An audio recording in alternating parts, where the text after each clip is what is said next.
Rabbana lakal hamdu kama yanbaghi li jalali wajhikal karim wa 'azimi sultanik. Allahumma shalli ala habibana wa nabiyyina sayyidina Muhammad sallallahu alaihi wasallam wa ala alihi wa ashabihi wa jurudihi wa ansarihi wa man jahada fi sabilihi ila yaumil qiyamah.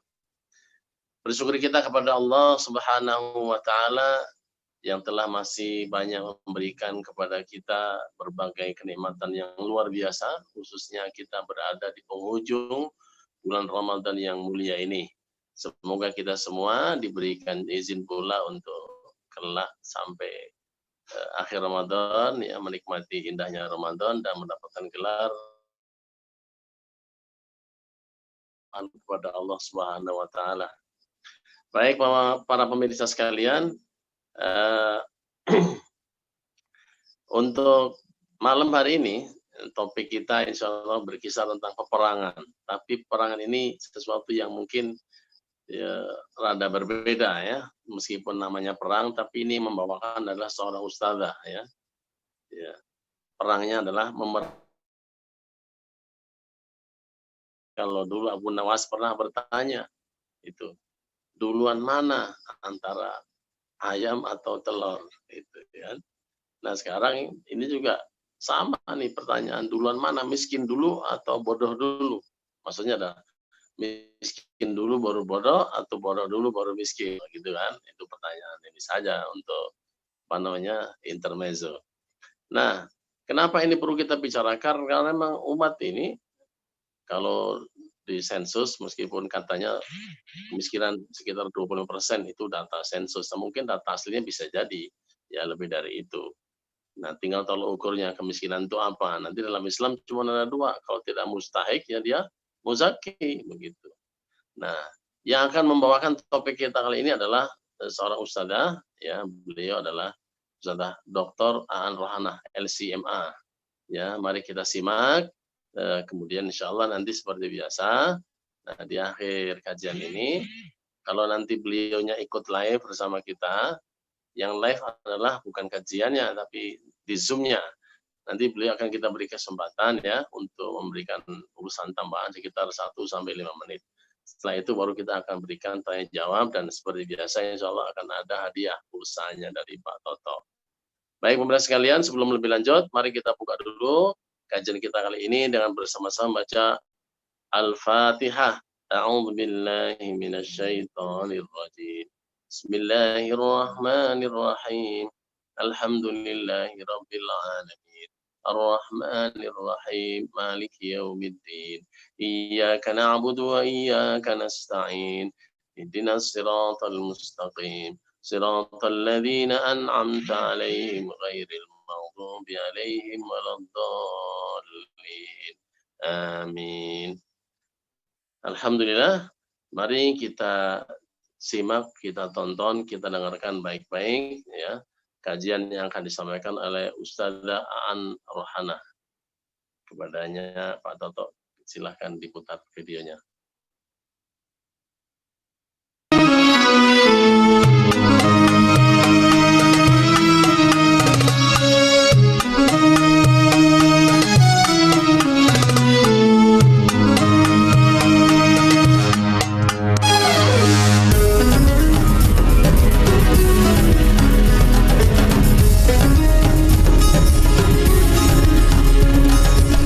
Assalamualaikum warahmatullahi wabarakatuh. Bismillahirrahmanirrahim. Alhamdulillahirabbil alamin. Wa bihi nasta'inu ala umurid dunya waddin. Wassalatu wassalamu ala asyrafil anbiya'i wal mursalin sayyidina Muhammadin wa ala alihi wa sahbihi ajma'in. Rabbi shrah li sadri wa yassir li amri wahlul 'uqdatam min lisani yafqahu qawli.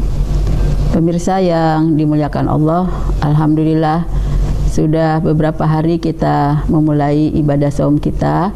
Mudah-mudahan Allah menerima sebagai amal soleh dari kita dan dilipat gandakan pahalanya. Semoga kita terus tetap semangat, terus berjuang untuk bisa memberikan ibadah yang terbaik pada Allah Subhanahu wa taala. Mudah-mudahan ini menjadi istiqomah dan menuju proses husnul khotimah. Hari ini saya akan bicarakan tentang memerangi kebodohan dan kemiskinan. Kenapa kita harus memerangi kebodohan dan kemiskinan? Ada beberapa sebab yang membuat kita harus memerangi kebodohan dan kemiskinan. Sebab yang pertama, karena kalau kita jadi orang yang bodoh dan miskin, maka kita akan jadi kelas bawah. Kita tidak akan pernah bisa memiliki derajat yang tinggi ketika kita dalam kondisi tidak punya ilmu atau bodoh dan juga miskin.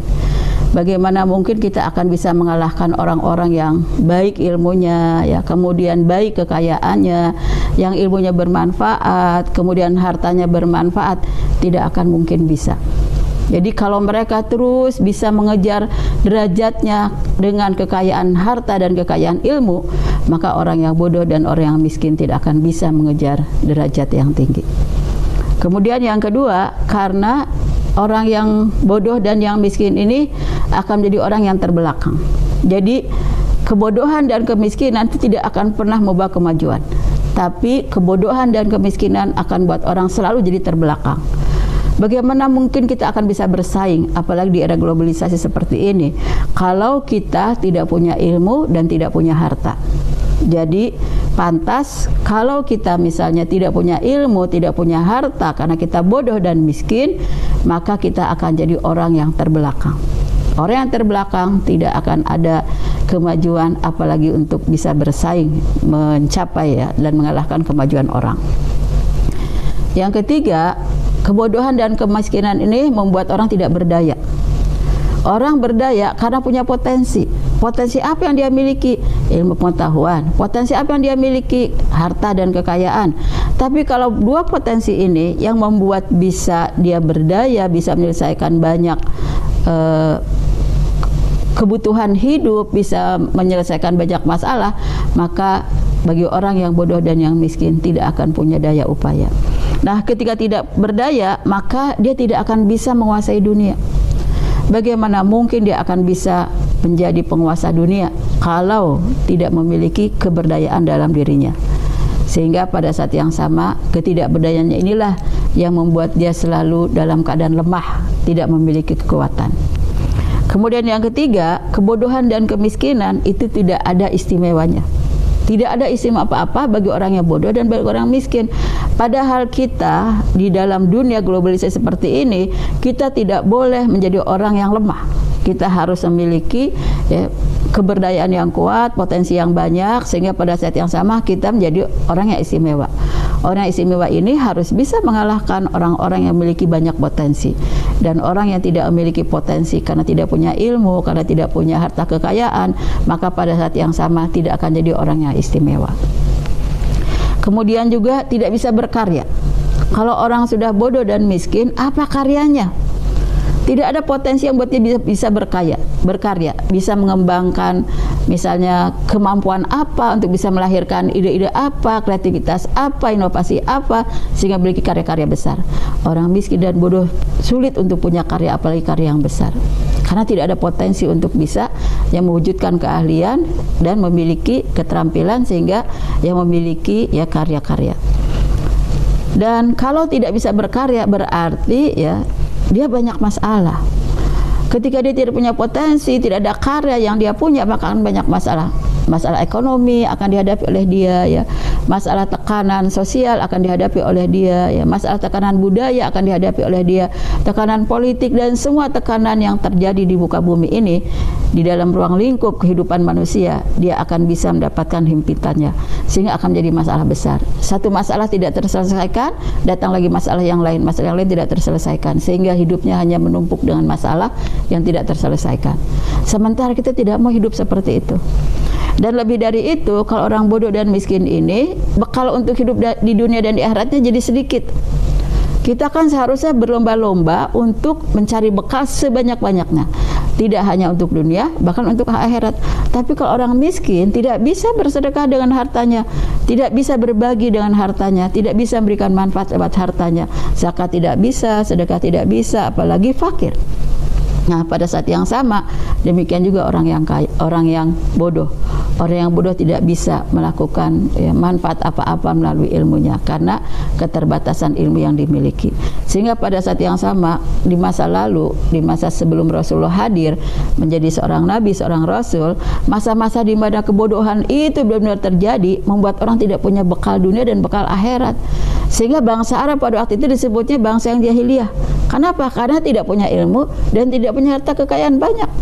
Sementara Romawi dan Persia pada saat itu menjadi negara-negara besar yang ilmu dan sekaligus kekayaannya banyak, sehingga mereka yang berkuasa pada waktu itu. Itulah mereka negara-negara superpower yang tidak bisa disaingi oleh negara-negara Arab pada waktu itu. Karena apa? Mereka pada waktu itu masih jahiliyah, sudah bodoh, kemudian juga miskin. Nah, kita sebagai umat Islam harus memerangi kebodohan dan kemiskinan. Karena Islam ini memiliki konsep kehidupan yang sangat bagus, membuat orang menjadi punya ilmu yang luas, wawasan yang sangat besar. Lebih dari itu, dia menjadi orang yang kaya, yang selalu memberi, yang selalu bisa memberikan manfaat sebanyak-banyaknya kepada manusia. Nah, itulah mengapa Islam mengajarkan kepada kita untuk memerangi kebodohan dan kemiskinan ini. Untuk apa kita memerangi kebodohan dan kemiskinan ini? Banyak yang akan kita capai kalau kita bisa memerangi kebodohan dan kemiskinan. Pantas Islam menganjurkan yang pertama, kita harus meraih derajat yang tinggi. Tidak boleh ada di kelas bawah. Umat Islam tidak boleh ada di kelas bawah. Dia harus punya derajat yang tinggi sekali. Tapi dengan apa derajat tinggi itu bisa diraih? Dengan dua hal, yaitu dengan iman dan ilmu. Allah menyebutkan dalam ayat ini, yarfa'illahu alladhina amanu minkum walladhina utul ilma darajat. Surat 58 ayat 11. Allah mengangkat beberapa derajat. Siapa yang diangkat beberapa derajat ini? Ternyata yang diangkat derajatnya oleh Allah, kata Allah, itu orang-orang yang beriman dan orang-orang yang berilmu. Tapi tentu saja ini derajatnya bukan derajat kecil. Yang Allah akan berikan kepada orang yang berilmu sekaligus beriman ini derajat yang tinggi sekali. Sampai Ibnu Abbas menerjemahkan jarak satu derajat dan derajat yang lain, karena disebutnya beberapa derajat, bukan cuma satu derajat. Kata Ibnu Abbas, ini jaraknya seperti antara jauhnya langit dan bumi. Allah akan berikan sebanyak itu derajat untuk orang yang beriman dan ilmu. Tinggi sekali di hadapan Allah Subhanahu wa taala. Dan bahkan Allah akan buktikan di dunia bagi orang yang berilmu dan beriman diberikan derajat yang lebih tinggi daripada orang yang bodoh apalagi tidak beriman. Nah, kemudian juga yang kedua, karena Islam itu mengajak kita untuk bisa meraih kemajuan. Kita tidak boleh jadi orang yang tertinggal, tidak boleh jadi orang yang terbelakang, dan tidak boleh jadi orang yang tidak punya kemajuan. Kita harus punya banyak kemajuan yang bisa kita raih, sehingga pantas. Kalau untuk kebaikan itu semua kita harus bersaing. Karena apa? Kita harus menjadi yang lebih maju, harus menjadi yang terdepan. Itulah mengapa Allah menegaskan fastabiqul khairat, teruslah berlomba, maka berlombalah untuk berbuat kebaikan.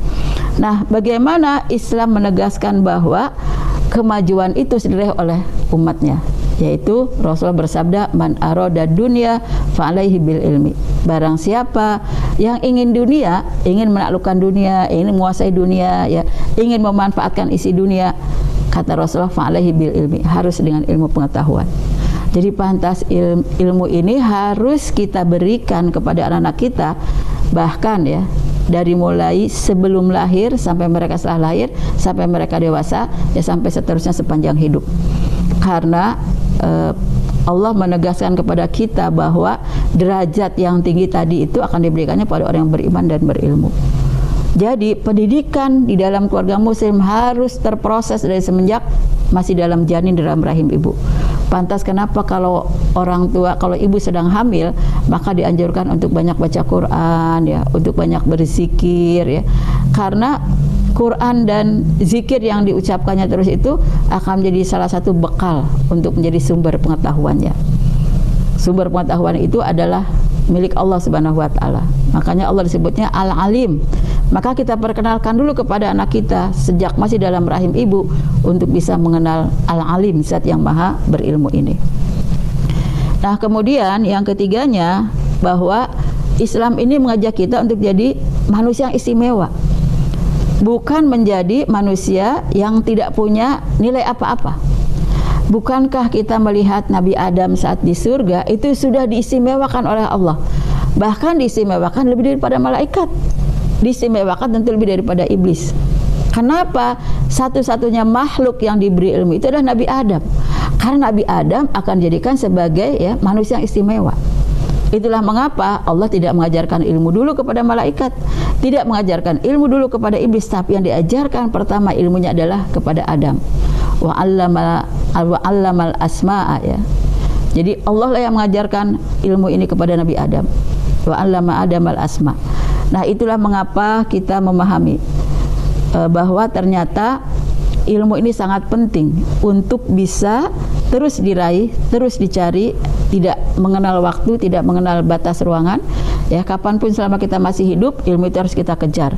Untuk apa? Memperoleh ya keistimewaan. Jadi apa yang diberikan keistimewaan oleh Allah kepada Nabi Adam? Pertama, diberikan keistimewaan karena dia jadi ilmu. Tapi dengan ilmu itu dia jadi pemimpin, jadi khalifah. Nah, kalau kita ingin menguasai dunia tanpa ilmu itu tidak akan mungkin. Jadi kalau kita ingin menguasai dunia, kita harus berbekal ilmu. Sebagaimana Nabi Adam jadikan khalifah oleh Allah sebagai pemimpin ketika dia diberikan ilmu lebih dahulu. Nah, itulah mengapa ilmu tidak boleh disia-siakan, tidak boleh diabaikan. Sepanjang hidup harus belajar, belajar, dan belajar. Kemudian setelah itu yang keempatnya, Islam juga mengajarkan kita untuk menjadi penguasa, ya, menjadi penakluk dunia. Dunia ini begitu banyak potensinya yang bisa dimanfaatkan oleh manusia. Tapi sekalipun banyak potensi alamnya, potensi dalam dunia, ya, kalau tidak bisa dimanfaatkan ya oleh manusia, oleh penduduknya, maka tidak akan bisa menjadi apa-apa bagi mereka. Tidak akan menjadi sumber daya alam yang berguna bagi manusia. Tapi ketika mereka bisa memiliki ilmu, kemudian bisa memanfaatkan sumber daya yang ada di sekelilingnya, maka dia akan bisa menaklukkan dunia. Itulah mengapa Allah menyebutkan dalam surat 2:29, "Walladzi khalaqalakum ma fil ardi jami'a." Dialah yang telah menciptakan kepada kalian semua isi bumi ini. Untuk siapa? Untuk kalian semua. Dialah Allah telah menciptakan semua bumi ini beserta isinya, ya, beserta semua potensinya. Untuk siapa? Untuk kalian semua wahai manusia. Tapi siapa yang bisa menaklukkan isi bumi ini? Untuk kalian semua wahai manusia. Tapi syaratnya harus dengan ya, berpengetahuan. Ya, dilahirkan semua ide-idenya, konsep-konsepnya, ya, kemudian inovasinya, kreativitasnya, jadi karya-karya besar yang bermanfaat. Nah, kita melihat dari zaman ke zaman, selama manusia itu terus ya mengembangkan ilmunya, selalu ada kemajuan, selalu ada ya kebaikan-kebaikan. Bahkan lebih dari itu, mengangkat peradaban manusia. Peradaban itu akan semakin besar karena apa? Manusia sudah punya ilmu. Dengan ilmu itu ada banyak karya, dan karya inilah yang mengangkat manusia menjadi punya peradaban tinggi. Itulah mengapa Allah berikan janji kepada kita semua. Kalau kita banyak karyanya, ya, banyak amalnya, ya, ingin memberikan banyak karya yang baik kepada setiap manusia, bahkan juga kepada hewan, pada tumbuh-tumbuhan, kepada semua makhluk di bumi ini yang sehingga mereka bisa lestari, harus dengan ilmu pengetahuan. Ilmu pengetahuan ini akan melahirkan banyak kebaikan. Kebaikan pada siapapun.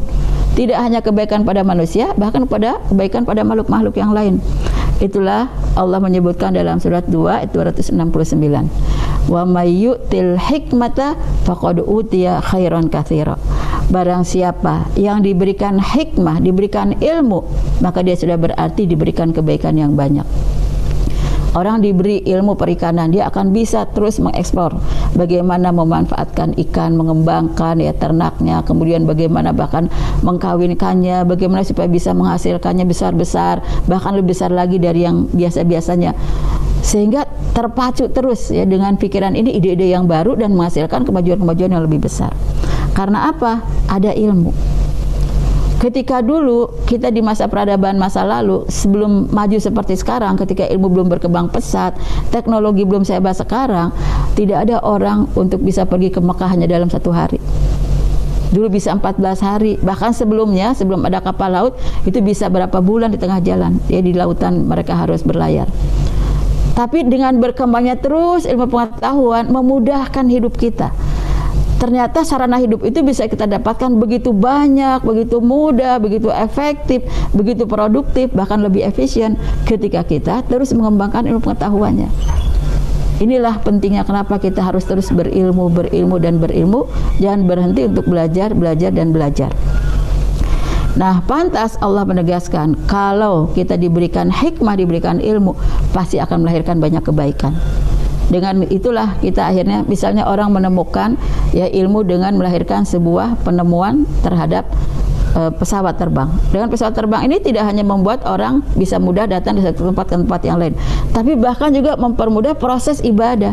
Orang mau pergi umroh, pergi haji, walaupun begitu jauh, mau sholat di Masjidil Aqsa, mau sholat di Masjidil Haram, di Masjid Nabawi, kalau dulu harus berapa bulan ditempuh, sekarang hanya cukup dengan 1 hari.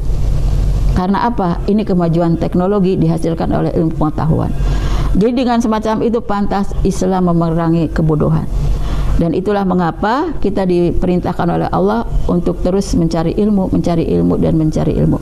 Sampai Rasulullah yang sudah diberikan wahyu setiap waktu diperintahkan oleh Allah untuk terus mencari ilmu. Wa qul rabbi zidni ilman, kata Allah. Dan katakanlah ya Muhammad, tambahkanlah kepadaku ilmu pengetahuan. Jadi ilmu itu terus harus dicari.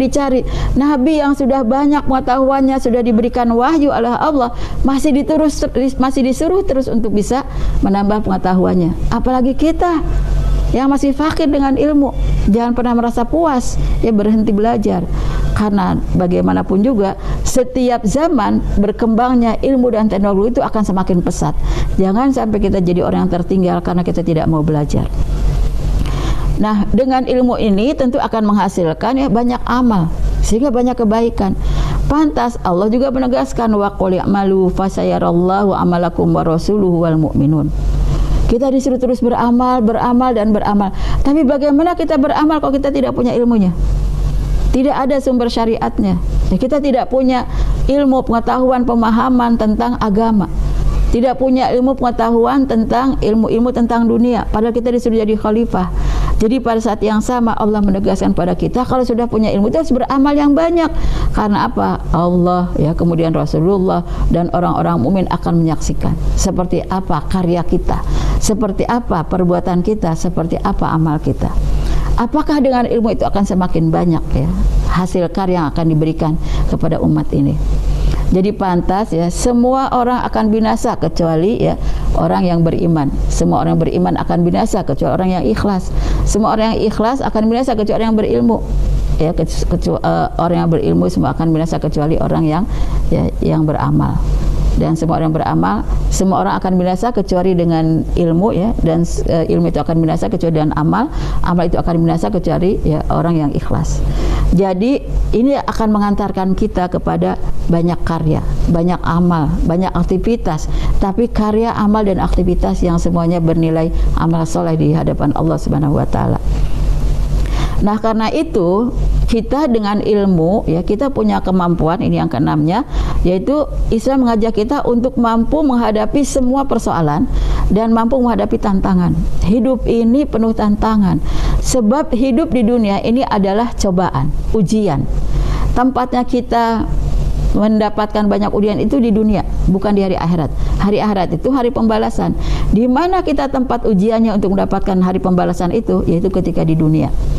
Tapi bagaimana kita melewati ujian-ujian ini? Apakah kita mampu menghadapi ujian ini tanpa ilmu? Kita harus berilmu. Apapun ujian yang akan diberikan oleh Allah, insya Allah kita punya kecerdasan tinggi, punya wawasan yang besar, punya pengetahuan yang akan bisa ya melahirkan ide-ide, melahirkan kreativitas, melahirkan inovasi, melahirkan solusi dan jalan keluar. Sehingga masalah dan tantangan akan kita hadapi. Kita diuji oleh Allah bukan hanya ketika hidup, bahkan akan diuji oleh Allah sampai ketika kematian. Apakah di waktu kematian itu kita masih bisa mempertahankan iman kita? Apakah kita masih bisa mempertahankan ketakwaan kita sehingga kita bisa mengucapkan la ilaha illallah? Itu juga adalah ujian. Nah, apalagi dalam masa-masa hidup kita yang begitu panjang. Disitulah proses ujian begitu banyak. Allah menegaskan di dalam surat Al-Mulk ya ayat 2, alladzi khalaqal mauta wal hayata liyabluwakum ayyukum ahsanu amala. Dialah yang menciptakan kehidupan dan kematian.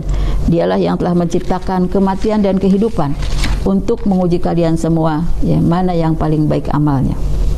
Jadi dari sini kita bisa melihat bahwa banyak masalah, problem yang sebagai ujian dan fitnah di dalam hidup kita yang harus kita hadapi. Tapi itu akan kita hadapi dengan sebaik-baiknya kalau kita punya pengetahuan. Jadi pantas ya kita harus mencari ilmu dari semenjak kita lahir sampai kita nanti menjelang meninggal. Dan lebih dari itu, untuk orang beriman lebih banyak lagi ujiannya. Bukan hanya ujian hidup yang terkait dengan ekonomi, sosial, budaya, ya dengan politik dan lain-lain, tapi juga yang terkait dengan ujian keimanan. Apakah iman kita benar-benar ikhlas? Apakah iman kita benar-benar jujur? Itu diuji oleh Allah. Ini yang disebut oleh Allah dalam surat 29 ayat 1. Alif Lam Mim, ayat 2-nya ahsiban nasu ayyaqulu amanna wa hum la yuftanun. Ahsiban nasu ayyutraku ayyaqulu amanna wa hum la yuftanun.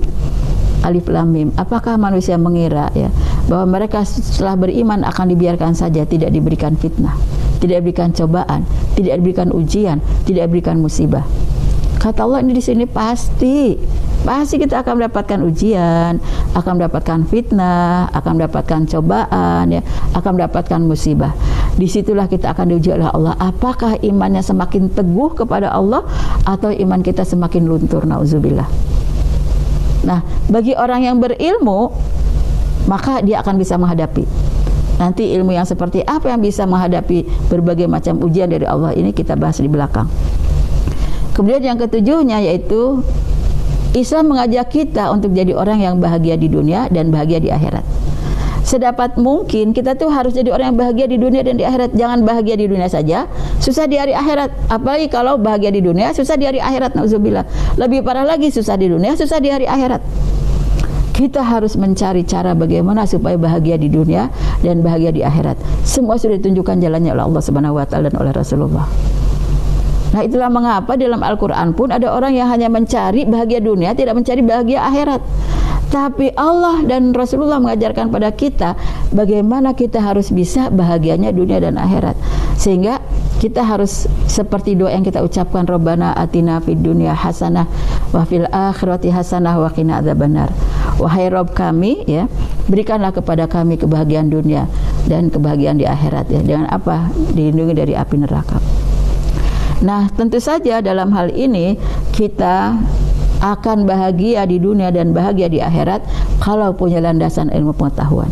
Ilmu pengetahuan ini akan menuntun kita bagaimana menuju kebahagiaan dunia dan bagaimana menuju kebahagiaan akhirat. Dan itulah mengapa Rasulullah menyebutkan dalam hadisnya, man arada dunya fa alaihi bil ilmi wa man arada al akhirata fa alaihi bil ilmi wa man aradahuma fa alaihi bil ilmi. Barang siapa yang ingin bahagia dunianya, maka dia harus dengan ilmu. Barang siapa yang ingin bahagia akhiratnya, maka dia harus dengan ilmu. Dan barang siapa yang ingin bahagia dunia dan akhiratnya, maka dia harus dengan ilmu. Jadi tidak akan mungkin kita bahagia tanpa ilmu. Apakah itu bahagia di dunia, apalagi bahagia di akhirat, dan apalagi bahagia dunia dan akhirat. Ingin bahagia dunia saja harus dengan ilmu. Ingin bahagia akhirat harus dengan ilmu, apalagi ingin bahagia dunia dan akhirat harus dengan ilmu. Dan Islam mengajarkan pada kita harus bahagia di dunia dan di akhirat. Tidak boleh jadi orang yang susah ya di salah satunya. Apakah susah dunia, apalagi susah akhirat. Nah, tentu saja kita ingin tahu ya, yang seperti apa sih yang harus kita cari ilmunya agar kita bisa menjadi orang yang ya memiliki kebahagiaan dunia dan akhirat, ya. Agar kita memiliki kebahagiaan dunia dan akhirat, maka kita harus ya, yang pertama adalah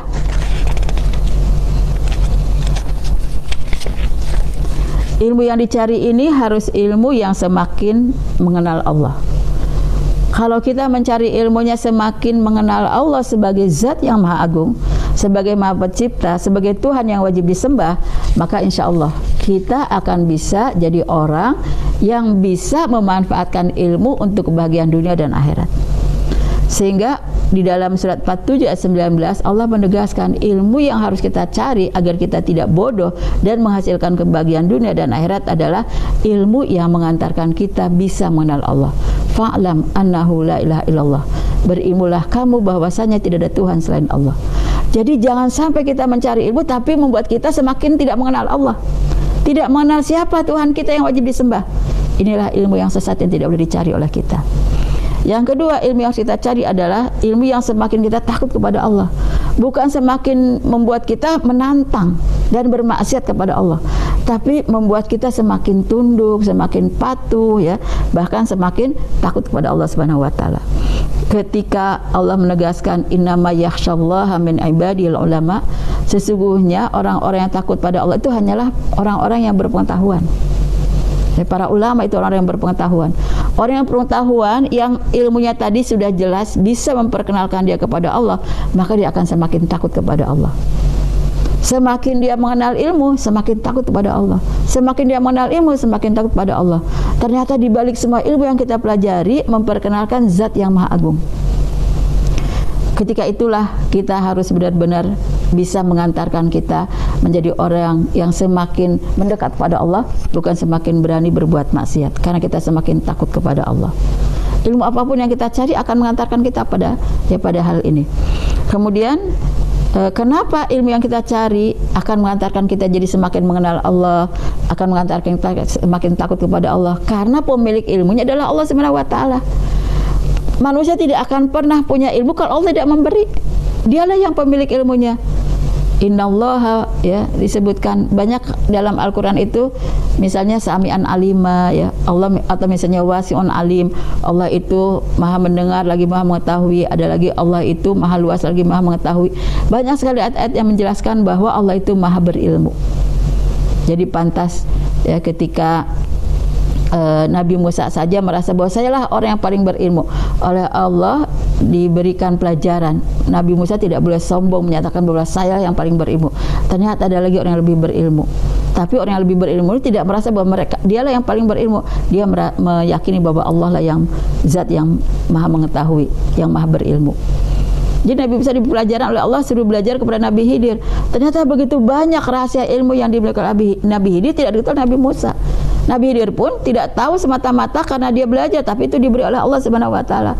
Belajar nanti Allah akan mengantarkan pada kita kepada sebuah pengetahuan yang diberi olehnya.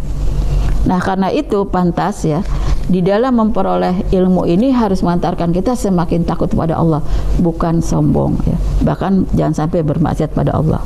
Yang ketiganya, semakin banyak amal solehnya. Kita diberikan ilmu itu untuk diamalkan, bukan untuk hanya sekedar dipelajari sebagai pengetahuan, ya, buat kenikmatan akal, tapi harus jadi amal, jadi perilaku. Itulah mengapa kalau kita lihat kenapa Rasul disuruh banyak membaca agar banyak pengetahuannya. Di awal ayatnya Iqra bismi rabbik, ya Muhammad, bacalah. Bacalah apa? Bacalah, ya, semua yang ada di dunia ini itu jadi pengetahuan, tapi tidak boleh lupa harus menyebut nama Allah sebagai Tuhan kamu. Jadi nggak bisa dilepas pengetahuan itu dengan pemiliknya, dengan zat yang menguasainya dan memilikinya. Nah, karena itu di akhir ayat surat Al-Alaq, ketika awalnya memerintahkan Rasul banyak membaca, banyak belajar untuk memperoleh pengetahuan, tapi kata Allah wasjud waqtarib, sujudlah dan berdekatlah kepada Allah. Karena apa? Ilmu itu dimanfaatkan menjadi sebuah perilaku agar bisa menjadi amal soleh yang nyata dalam kehidupan. Kemudian selain itu, tentu dalam mencari ilmu kita harus memiliki juga syarat yang lain, yaitu harus mencakup ilmu dunia dan akhirat. Kita tidak boleh hanya rajin belajar, ya, tentang ilmu dunia sampai kita lupa pada, ya, pelajaran agama kita, ilmu agama kita yang akan menjadi bekal akhirat kita. Kita juga tidak boleh hanya belajar agama terus menyampingkan, ya, ilmu-ilmu dunia. Karena kita kan hidupnya di dunia dulu baru ke hari akhirat. Jadi belajar ilmu itu harus mencakup dua-duanya. Apakah itu ilmu agama maupun ilmu dunia. Semua harus kita pelajari dulu semuanya nih, ilmu agama ataupun ilmu dunia. Setelah kita pelajari semuanya, kita bisa memahami. Nanti spesialisasinya boleh kita pilih salah satunya. Tapi ketika kita pilih spesialisasi yang salah satunya itu, sudah punya bekal dulu, wawasan dulu tentang dua ilmu ini, yaitu ilmu agama dan ilmu dunia. Agar apa? Agar bisa memanfaatkan ilmu ini seterusnya untuk kepentingan kebahagiaan dunia dan kebahagiaan akhirat. Jadi tidak belajar, ya, kita hanya tidak belajar terus fokus kepada ilmu dunia, kita lupa dengan ilmu agama, yang akan membuat kita hanya mementingkan dunia, lupa pada hari akhirat. Tapi kita juga tidak boleh belajar agama terus ya, kemudian kita lupa dengan belajar ya, ilmu-ilmu yang terkait dengan dunia, padahal kita akan meraih dulu kebahagiaan dunia sebelum kebahagiaan akhirat. Sehingga harus terpadu, yang kita pelajari adalah ilmu agama dan juga ilmu tentang dunia. Nah, kemudian juga selain itu, kita belajar ini harus sepanjang hidup. Belajar itu tidak ada batasan waktunya. Walaupun betul ya, kalau belajar formal ada batasannya. Sampai di mana? Ya di kampus cuma sampai ada pasca sarjana S3. Setelah itu nggak ada lagi. Tapi yang namanya belajar terus menerus. Ya, banyak belajar melalui informal yang bisa kita pelajari. Bahkan setelah itu kita bisa belajar mandiri. Bahkan kita bisa bertadabbur alam, bisa bertafakur alam, bisa bertadabbur Al-Quran, bisa banyak membaca ya, bisa melakukan banyak penelitian. Semua akan bisa menghasilkan ilmu-ilmu yang baru. Nah, itulah mengapa belajar harus sepanjang hidup. Ya, belajarlah dari semenjak kita lahir ya sampai kita ya nanti menjelang menghembuskan nafas yang terakhir. Kemudian kekayaan seperti apa yang harus kita cari? Kekayaan yang harus kita cari ini yang pertama harus yang halal. Jangan sembarang mencari kekayaan. Karena semua kekayaan yang kita dapatkan akan ditanya oleh Allah Subhanahu wa taala. Ya, dari mana kita dapatkannya, dengan cara yang halal atau tidak. Yang kedua, bagaimana memanfaatkannya, menggunakannya sesuai dengan syariatnya atau tidak. Jadi yang harus kita cari hanya yang halal saja, sehingga saat kita ditanya oleh Allah, kita mampu mempertanggungjawabkannya dan tidak memiliki ya sanksi dengan azabnya. Yang kedua, bukan cuma yang halal tapi harus yang baik. Rizki yang kita cari, kekayaan yang kita cari ini selain yang halal juga yang baik-baik saja. Kalau yang akan bawa madorot tidak akan kita ambil. Kalau yang akan membawa kita menjadi menimbulkan penyakit tidak akan kita ambil. Kalau yang akan buat kita jadi melakukan kezaliman pada orang tidak akan kita ambil, karena itu bukan yang baik. Jadi yang kita cari itu yang pertama harus yang halal, yang kedua harus yang baik. Yang ketiga yang bisa bermanfaat di dunia dan di akhirat. Kalau kita mencari kekayaan itu, jangan cuma kita pikirkan apa target duniawi kita. Punya rumah, punya mobil, punya tanah, punya kos-kosan, punya kontrakan, punya banyak ini, banyak itu. Itu baru target dunia. Apa target akhiratnya? Karena harus bermanfaat dunia dan akhirat. Nah, karena itu pantas yang keempatnya harus mengeluarkan zakat dan harus banyak bersedekah, banyak berinfak. Kalau harta yang kita cari sampai ujungnya bisa bersedekah, bisa berinfak, bisa berzakat, baru akan merasakan ya bekal akhiratnya sudah disiapkan dari dunia. Ketika kita bisa melakukan kewajiban-kewajiban kita dan harta yang kita punya kepada anak, istri, kepada orang tua, kepada fakir miskin, maka berarti kita sudah bisa ya merasakan manfaatnya harta yang kita punya. Dan inilah akan jadi bekal kita dunia dan akhirat.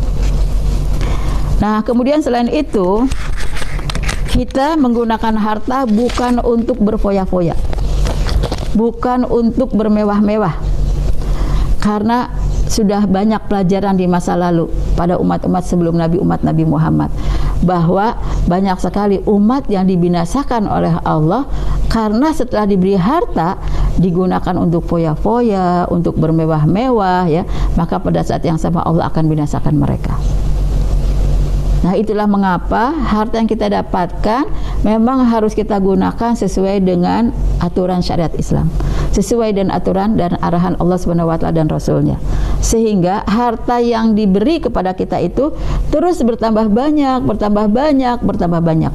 Kata Allah, wa yurbis sadaqat. Kalau yang namanya sedekah itu terus akan berkembang, sehingga harta yang kita dapatkan itu tidak akan habis kita gunakan, terus datang lagi, datang lagi, dan datang lagi. Nah, itulah mengapa harta yang kita cari jangan yang akan buat membinasakan kita, tapi harta yang kita cari yang akan membuat kita ya diridhoi oleh Allah, diberikan keberkahannya, diberikan kesenangannya, diberikan kebahagiaannya, diberikan manfaatnya. Itulah mengapa Rasulullah berdoa ya. Ini menjadi pelajaran buat kita. Kenapa Rasulullah sampai berdoa seperti ini? Allahumma inni a'udzubika min syarri fitnatil ghina wa a'udzubika min syarri fitnatil faqri. Allahumma inni a'udzubika min syarri fitnatil ghina. Ya Allah, aku berlindung kepadamu dari keburukan kekayaan, dari kejahatan kekayaan. Ternyata kekayaan itu tidak semuanya membuat orang jadi semakin soleh. Banyak kekayaan membuat orang ya semakin dimurkai oleh Allah, semakin banyak maksiatnya. Inilah yang terus ya membuat Nabi Sulaiman itu sangat khawatir ketika diberi begitu banyak kekayaan oleh Allah, sampai tidak ada satupun ya manusia yang waktu itu, sekalipun ratu, raja, yang bisa menyaingi rizki yang diberikan oleh Allah kepada Nabi Sulaiman. Nabi Sulaiman semakin sadar, ya Allah, ini ujian besar buat saya. Semakin banyak harta, semakin luas kekuasaan, semakin besar pengaruh, ini ujian buat saya. Liya beluani ashkuru am akfur. Kata Nabi Sulaiman, ini ujian buat aku, apakah aku semakin bersyukur, apakah aku semakin ingkar. Masya Allah ya. Bagaimana dengan semua yang kita makan, ini akan ditanya oleh Allah. Sesuap nasi pun akan ditanya oleh Allah, dari mana kamu dapatkannya, dengan cara yang halal atau tidak. Setelah jadi tenaga, untuk apa kamu gunakan? Apakah tenaga yang kita gunakan dari rezeki yang diberi itu untuk beribadah kepada Allah, untuk melakukan hal-hal yang baik, untuk melakukan hal-hal yang bermanfaat? Jadi Rasulullah pantas berdoa, jangan sampai kekayaan itu jadi fitnah untuk dia. Wa'udzubika min fitnatil faqri. Tapi pada saat yang sama Rasul berdoa, ya Allah, aku berlindung dari ujian kefakiran. Kenapa? Karena kefakiran itu bisa jadi mudah orang jadi berbuat kufur. Makanya Rasulullah menegaskan, kadal faqru an yakuna kufran. Ya, ternyata kefakiran itu mudah sekali buat orang jadi kufur. Nah, karena itu Rasul berlindungnya dari dua hal. Jangan sampai Rasul diberikan kekayaan tapi jadi fitnah untuk dia. Yang kedua, jangan sampai Rasulullah ya diberikan kefakiran jadi fitnah untuk dia. Nah, itulah mengapa kekayaan harus bisa menjadi sumber kebaikan bagi kita dunia dan akhirat. Dan itulah mengapa Allah menghubungkan antara rizki dengan kewajiban beribadah. Saat Rasulullah ya sallallahu alaihi wasallam ya sudah diberikan banyak nikmat oleh Allah Subhanahu wa taala, nikmat penaklukan di berbagai negara, ya, nikmat dakwah yang meluas di mana-mana, nikmat diberikan makan, nikmat diberikan minum, nikmat diberikan pakaian, berbagai macam nikmat. Ternyata turunlah surat Quraisy, li ila fi Quraisy ila fihim rihlatash shita'i was-shaib. Terus kata Allah, falyabudu rabb hadzal bait. Maka sembahlah, ya, sembahlah siapa? Ya, Rabb hadzal bait, ya, Tuhan pemilik ya Baitullah, Tuhan pemilik ya Ka'bah. Allah Subhanahu wa taala merintahkan setelah begitu banyak ya rezeki yang diberikan itu, kita harus banyak beribadah pada Allah. Siapakah Allah itu? Alladzi at'amahum min ju'in wa amanahum min khauf. Yang sudah memberikan makan kepada mereka sehingga menghilangkan laparnya, dan sudah ya memberikan keamanan kepada mereka sehingga hilang rasa takutnya. Nah, ini yang harus membuat kita selalu sadar, ya Allah, kalau saya diberi rezeki itu berarti saya harus lebih dekat lagi kepada Allah. Sehingga setiap rezeki yang diberi tidak akan ada satupun yang kita sia-siakan semata-mata untuk berfoya-foya, untuk bermewah-mewah, untuk bersenang-senang di dunia. Kita selalu akan pikirkan harta ini harus kita bawa ke hari akhirat, sehingga harus ada sedekahnya, harus ada infaknya, harus ada ya zakatnya. Nah, inilah yang terus dibacakan oleh kita setiap pagi dan sore. Allahumma inni a'udzubika minal kufri wal faqri wa a'udzubika min adzabil qabri la ilaha illa anta. Kita berdoa kepada Allah. Tiga hal ini sangat bagus sekali dirangkai oleh Rasulullah. Ya Allah, aku berlindung padamu ya dari kekufuran, dari kefakiran, dan dari azab kubur. Subhanallah, kenapa Rasulullah mengaitkan kufur, fakir, dan azab kubur? Ini menunjukkan kekayaan menjadi fitnah sangat besar.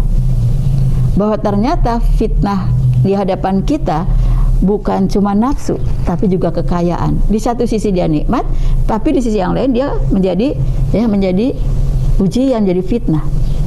Itulah mengapa jangan sampai kalau kita diberikan ya kekayaan itu jadi kufur, dan jangan sampai kalau kita diberikan kekayaan itu kita jadi terazab di dalam kubur. Jadi kalau kita misalnya sudah berlindung pada Allah, tidak menjadi orang fakir, kita harus semakin beriman pada Allah, semakin mempersiapkan diri, bekal apa yang saya bawa nanti supaya saya selamat di dalam kubur, tidak mendapatkan azabnya. Rangkaian yang sangat indah menjadi contoh buat kita agar kita bisa melakukan dalam kehidupan kita sehari-hari, bahwa semua harta yang diberi oleh Allah harus ada bekasnya yang bisa menjadi amal soleh tercatat di hadapan Allah Subhanahu wa taala. Pantas ya orang bersedekah itu tidak harus ya kekayaannya banyak dulu, besar dulu. Sekecil apapun kekayaan yang diberi oleh Allah harus ada sedekahnya. Sekalipun kita belum wajib zakat, tapi sedapat mungkin ada berinfak, ada bersedekah. Sampai Aisyah diperintahkan oleh Rasulullah melindungi diri dari api neraka walaupun hanya dengan sebelah korma. Ini jadi orang yang sangat miskin sekali pada waktu itu, tapi masih dianjurkan untuk bersedekah. Dan itu dipraktekkan betul oleh Aisyah. Ya, ittaqin nar walau bisyikki tamrah, kata Rasulullah, wahai Aisyah, bersedekahlah kamu walaupun dengan setengah kurma. Tapi subhanallah, ya, ini tidak hanya jadi pesan dalam lisan, benar-benar jadi perilakunya Aisyah radhiyallahu anha. Ketika suatu hari dia benar-benar ya di rumahnya tidak punya apa-apa. Datanglah seorang ibu dengan 2 anaknya. Si ibu ini mengatakan, wahai Ummul Mukminin, saya dari pagi belum makan apa-apa, sudah keliling ya dari satu rumah ke rumah yang lain, dari satu kampung ke kampung yang lain, sudah sesiang ini saya belum mendapatkan makanan apa-apa. Padahal saya sudah minta datang dari satu rumah ke rumah, dari satu desa ke desa. Terus kata Aisyah, sebentar ya, saya punya apa ya di rumah saya. Dia cari ke belakang, ternyata ya Allah, cuma ada 3 korma, tidak ada lagi yang dia punya. Jadi dia pun kalau memberikan 3 korma ini, dia tidak akan bisa makan apa-apa. Tapi dia ingat pesan Rasulullah, bersedekahlah walaupun hanya dengan sebelah kurma. 3 korma ini dia bawa langsung dia berikan kepada ibu ini. Ibu pasti sayang kepada anaknya, dia tidak memikirkan perut yang sudah sangat lapar. Dia lebih pentingkan anaknya harus kenyang.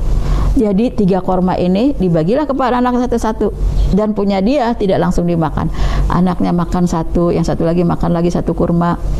Setelah habis, ya dimakan oleh 2 anak ini, mereka berkata pada ibunya, ibu masih lapar, bagi lagi dong kormanya. Tapi di tangan si ibu ini cuma ada 1 korma.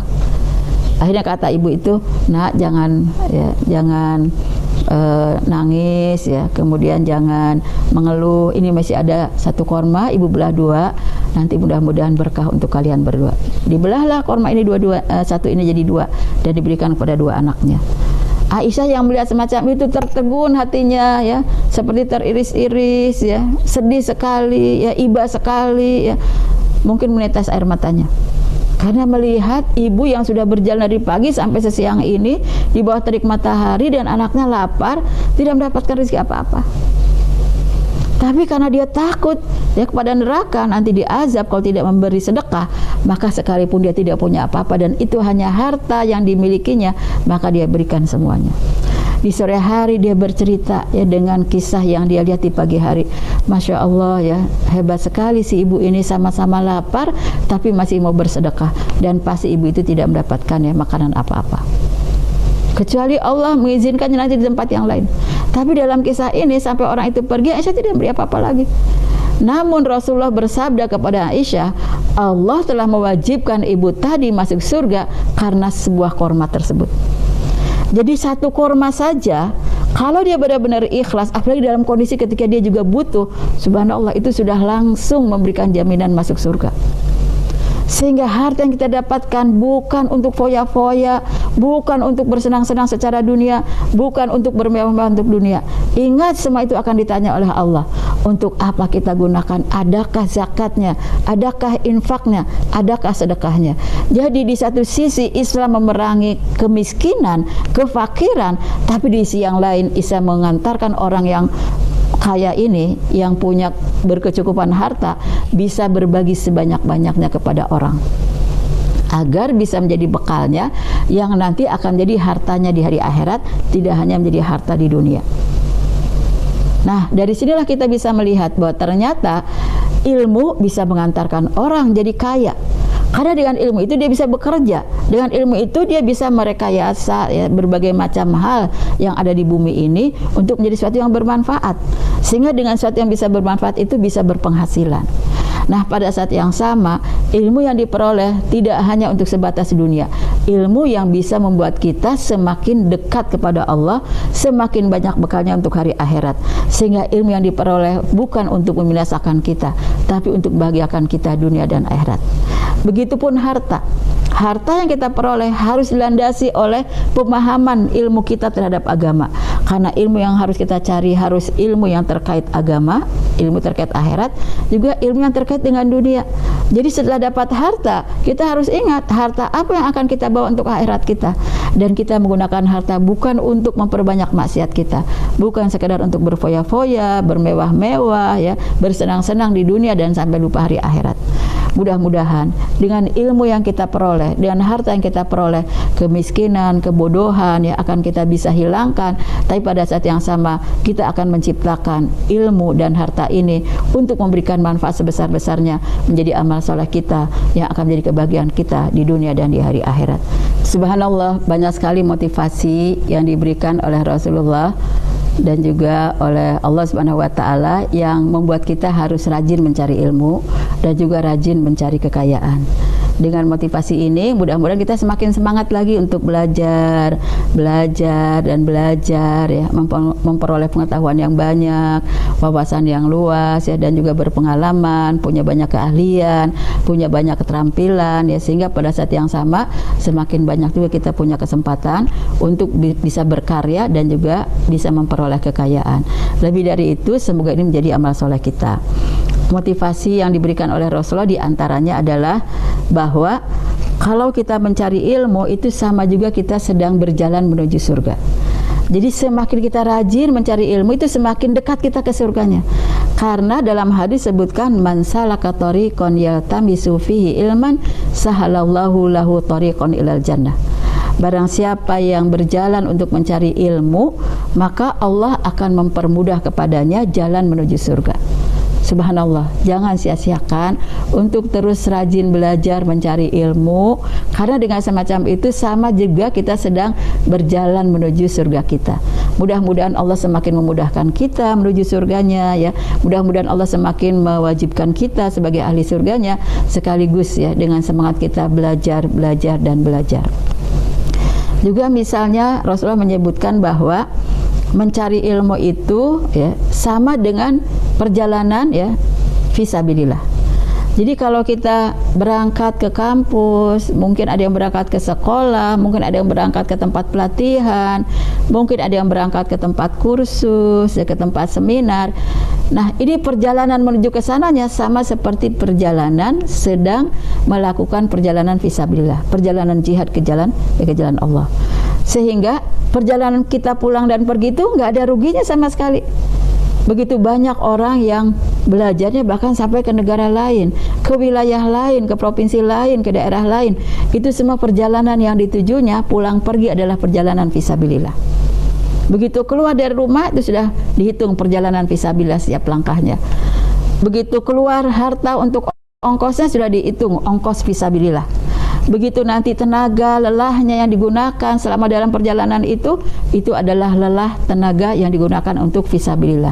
Hausnya yang ketika dia rasakan ketika perjalanan menuju tempat belajarnya itu adalah hausnya fisabilillah.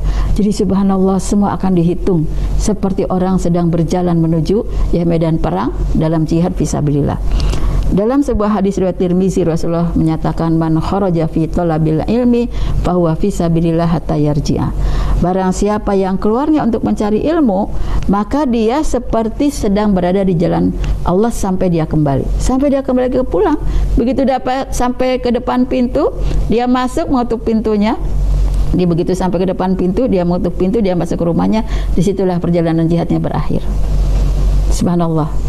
Tapi kalau dia seorang ibu, dia masuk lagi ke medan jihad yang baru, yaitu ya memenuhi hak-hak suaminya, memenuhi hak-hak anaknya. Itu sama ya dengan jihad fisabilillah. Kemudian yang ketiga, subhanallah, bagaimana penghargaan Allah luar biasa sekali terhadap orang yang mencari ilmu ini. Sampai Allah buat seluruh makhluk yang ada di langit dan di bumi beristighfar untuk dia. Sampai disebutkan ya, wa innal alim la yastaghfiru lahu man fis samawati wa man fil ardi hatta al-huti fil ma. Orang yang berilmu itu akan diistighfarkan oleh seluruh yang ada di langit. Sampai di sini samawat disebutnya bukan satu langit, 7 langit akan beristighfar. Seluruh makhluk di 7 langit ini, 7 lapis langit ini, seluruhnya akan beristighfar. Begitupun penduduk yang ada di bumi, semuanya akan beristighfar.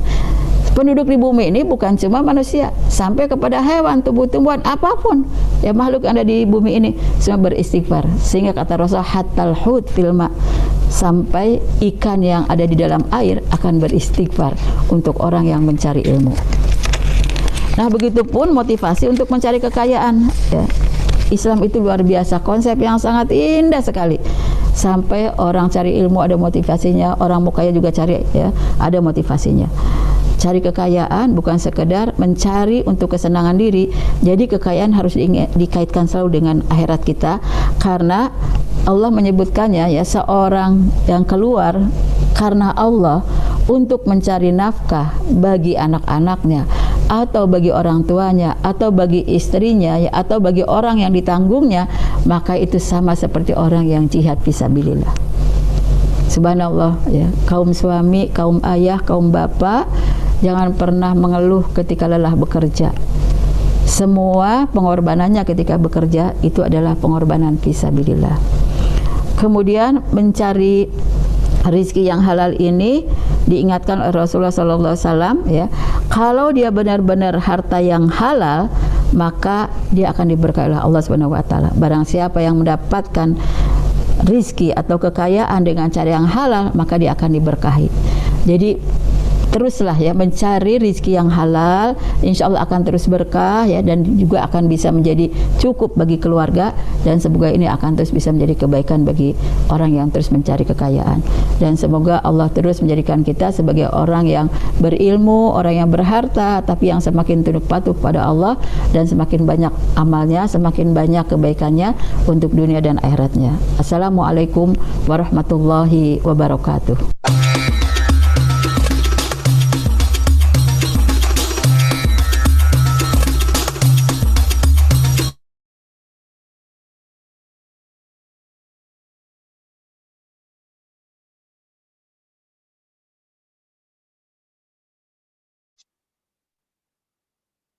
Ustaz Jenal, silakan dilanjut.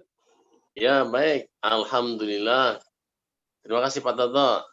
Baik pemirsa sekalian, Masya Allah luar biasa. Kita telah mendengarkan kajian yang begitu luar biasa. Oleh karena itu, ini usahanya monitor nggak ya, Pak Toto? Sepertinya nggak ada, Tat. Belinya nggak ada ya? Ya. Baik. Ya udah, hadiahnya dibagiin aja, Tat. Boleh, boleh. Siap. Boleh. Sebentar, saya udah termonitor belum nih, udah ya? Kalau begitu pertanyaan dong. Saya bikin pertanyaan ya. Ya, saya kasih pertanyaan langsung. Asal dia bagi-bagi berkah. Ya. Ilmu seperti apa yang harus kita cari? Nah, mangga. Siapa yang mau baca? Yang menjawab? Silakan beri sekalian. Ilmu seperti apa yang harus kita cari atau yang akan kita cari? Yang pertama, ilmu yang mengenal kepada Allah. Ini Pak Ika ya? Ya. Oh iya, lanjut. Yang kedua, ilmu yang membuat kita takut kepada Allah. Ya, lanjut. Yang berikutnya ntar diterusin Ustaz Obi kayaknya. Ya, termasuk ilmu dunia dan akhirat. Ya sudah, bagus ya. Pak Toto, itu beliau pernah mendapatkan hadiah. Alhamdulillah, jazakallah Ustaz. Pak Ika ya. Kirim nomornya, Tat. Iya, dikirim ke Pak Toto tuh, Pak Ika. Ya, Pak Toto. Ya. Allah. Baik, pertanyaan berikutnya, harta seperti apa yang harus kita cari? Kalau Oksiana jawab, silakan. Kan tadi topiknya adalah mengenai harta dan ilmu kan? Ini sudah dijawab. Sekarang harta yang seperti apa yang mestinya kita cari?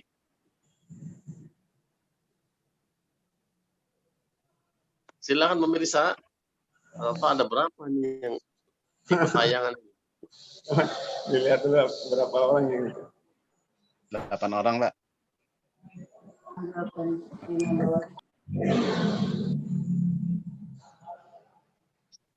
Tadi kayaknya mau dijawab siapa tuh ya? Bu Ani mau jawab, Bu Ani nih. Oh, kayaknya begitu. Boleh lah, Bu.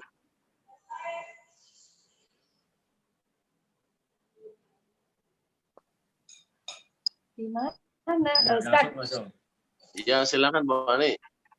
Ya, kita yang bisa membawa diri kita menuju jalan Allah, harta yang bermanfaat bagi umat, harta yang bisa menyokong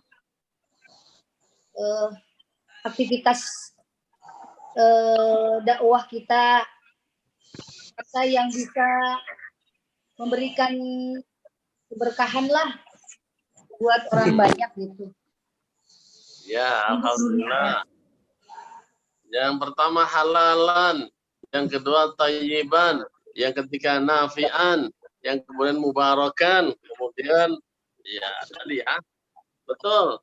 Kira-kira demikian ya, harta yang halal, baik, bermanfaat untuk dunia dan akhirat, juga untuk sedekah dan semakin mendekatkan diri kepada Allah Subhanahu wa taala. Itu mata tiga. Sepertinya topiknya udah terjawab ya pertanyaannya ya. Baik.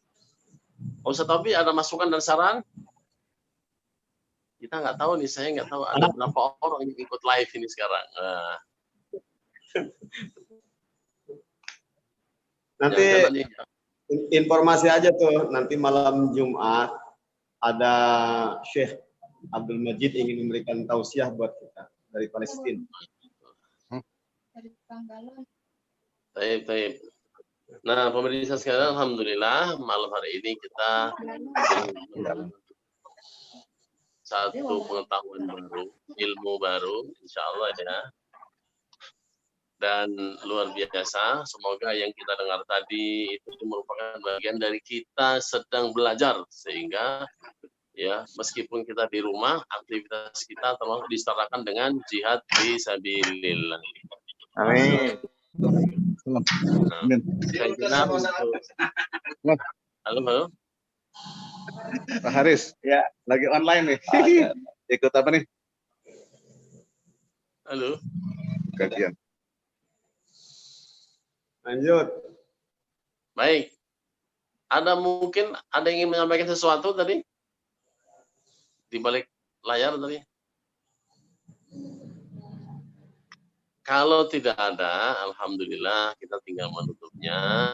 Ya, nanti serahkan kepada host. Mungkin dari Ustaz Tobi, dari kaderisasi ada mau disampaikan? Tadi selain pengumuman tadi? Mengingatkan bahwa waktu Ramadan tinggal sedikit lagi. Yang belum khatam Quran, segera ngebut. Yang sudah 1 nambah 2 juz 2 kali khatam. Kemudian nanti para pembina UPA mengingatkan apa ayomiyahnya.